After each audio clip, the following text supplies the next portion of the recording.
Let's check out some other movers for you right now. Shares of Peloton are down about 21% after forecasting revenue between $500 to $600 million for the current quarter.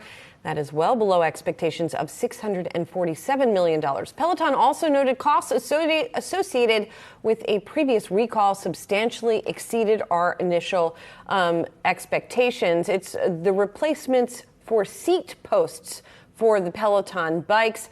And the company says it's gotten about 750,000 requests for those, which are more than it expected. So the costs have something to do with this, but it's not just cost. I mean, in their fiscal fourth quarter, sales fell by 5%.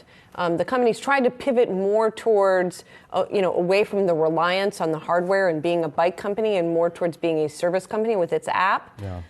But that doesn't seem to be gaining a lot of traction. Look, the digital experience is great. I don't think anybody is going to look at Peloton and what they offer through that subscription, at least without the connected device, to say there aren't benefits. There are some great benefits, and the platform itself has been able to stand alone. It's just a matter of hardware being very difficult to sustain, whether it's as a sales mechanism and making sure that you're moving more hardware pieces into people's homes, and whether you're able to outlast any of the negative detraction or I guess that's a double negative, but the detraction that takes place as a result of a negative headline around recalls and the actuality of having gross margins negatively impacted by a $40 million increase to the seat post recall related to reserve. So all of that considered here for Peloton, there's been, of course, all the speculation about whether or not this is a company that might get bought out one day. That's still, even as you're discussing that, perhaps in your kitchen table or at your brunch table, whatever it may be,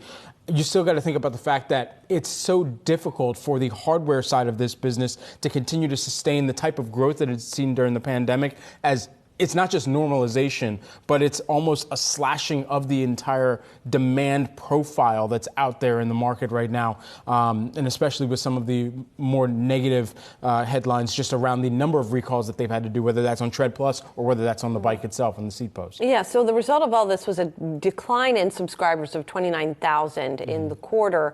And it's interesting because the CEO, in his letter to investors, Barry McCarthy, says that the performance last quarter is a reminder that they are a seasonal business. So yes, he talks about the effect of the recalls, and he talks about a seasonal slowdown in hardware sales. So it's kind of interesting there that he's at least putting some of the blame on seasonal factors. He also says, importantly, the company does not expect to remain free cash flow positive in the two upcoming quarters. Again, talking about seasonality, he says timing of inventory payments and marketing spend. But then he says they should return to that cash flow positive status beyond that. It looks like investors are not willing to look that far in advance with any kind of optimism, judging from the stock price today.